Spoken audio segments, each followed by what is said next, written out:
Three of Pentacles, the Page of Cups, isa-isahin natin. Eight of Cups, Ace of Pentacles, ayan, ang dami, hindi natin pipigilan. Okay, so,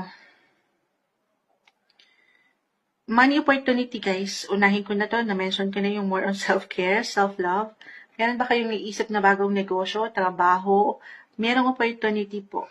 Okay, hindi kayo mawawalan. Ito naman sa hindi mawawalan.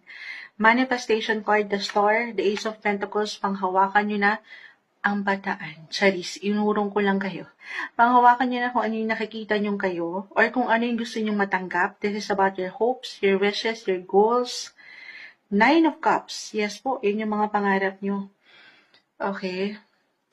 Hindi kayo mawawala. Claim na natin. Ayan naman, manifestation. Be positive.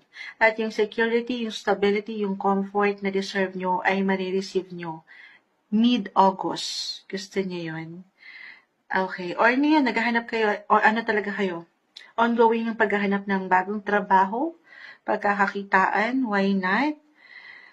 Yes po, merong opportunity. New source of income, extra work for an extra income, para higit yung mabigyan, or sabi ko nga yung puso nyo, yung mga puso nyong mamon, para makapag-provide sa family, or sa ilang tao sa inyong paligid, at yan ay hindi po imposible. Yes po.